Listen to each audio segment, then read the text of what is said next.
मी आणि माझा बबड्या मेळावा संपला। शिवसेनेच्या वर्धापन दिनानिमित्त 2 मेळावे, राजकीय धुराळा आणि चर्चेचा कळस।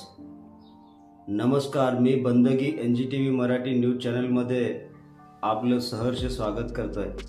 जर तुम्ही पहिल्यांदाच आमच्या चॅनलवरती आला असाल तर लगेच आणतोय थेट सडेतोड राजकीय बातमीमध्ये 2 शिवसेना मेळावे पार पडले। एक एकनाथ शिंदे यांच्या गटाचा तर दुसरा उद्धव ठाकरे यांच्या नेतृत्वाखाली शिवसेनेचा। या 2 मेळाव्यामधून स्पष्टपणे एकच प्रश्न निर्माण झाला, खरी शिवसेना कोणाची?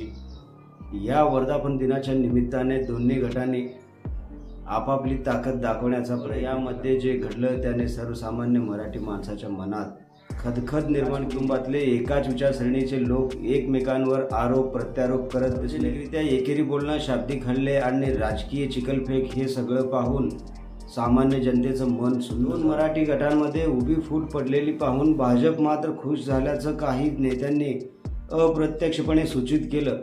एकाच कुटुंबातली माणसं जर एकमेकांवर तुटून पडत असतानासाठी हा संधीचा काळ असतील। फूट आणि सत्ता संघर्ष हे आज महाराष्ट्रातलं सर्वात मोठं चर्चेचं आणि चिंतेचं कारण। ठाकरे यांच्या मेळाव्याकडे संपूर्ण महाराष्ट्राचं लक्ष लागून राहिलं होतं। कारण एकच, राज ठाकरे यांच्या युतीबाबत ते काहीतरी बोलणार का?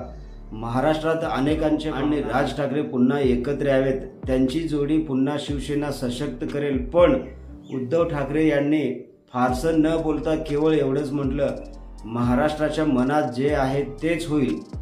या एका वाक्यावर संपूर्ण सभागृहात टाळ्यांचा कडकडाट झाला। जल्लोष साजरा करण्यात पाटील यांचा खवळलेला बाण। मी आणि माझा कडे एकनाथ शिंदे यांच्या मेळाव्याची मनसेने खिल्ली उडवली। माजी आमदार राजू पाटील यांनी आपल्या ट्विटर अकाउंटवर लिहिलं, मी आणि माझा बबड्या मेळावा संपला। वाक्याने सोशल मीडियावर धुमाकूळ घातली। इतकं प्रभावी ठरलं की चर्चेचा केंद्रबिंदू बनला आहे। अनेकांनी यामध्ये शिंदे गटावर टीका केल्याचा सूर घेतला। राजू पाटील यांचा रोष खास करून श्रीकांत शिंदे यांच्यावर। राजू पाटील यांनी शिंदे गटावर थेट मराठी भाषेच्या मुद्द्यावरून सवाल उभे केले। त्यांनी विषयानं आपली म्हणणारे पण मराठी अस्मितेवर गप्प का? म्हणजेच भाजपाच्या सोयीसाठी का बरं मराठीचा मुद्दा टाळला?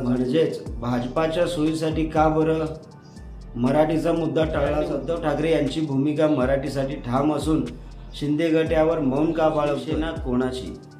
या 2 मेळाव्यानंतर जनतेच्या मनात फक्त एकच प्रश्न निर्माण झाला, शिवसेना कोणाची? एकनाथ शिंदे यांचं शिवसेना म्हणून ओळखलं जाते, पण जनतेच्या भावना, संस्कृती आणि भाषिक अस्मिता कोण जोपासतोय हे देखील लोक पाहत आहेत। आणि त्यामुळेच मी आणि माझा बबड्या मेळावा संपला हे वाक्य एकनाथ शिंदे यांच्या नेतृत्वावर अप्रत्यक्ष प्रश्नचिन्ह उभं। यावरती तुमचं मत काय? खरी शिवसेना कमेंटमध्ये। बातमी आवडली असेल तर लाईक करा, शेअर करा आणि NGTV मराठी न्यूज चॅनलला नक्की सबस्क्राईब करा।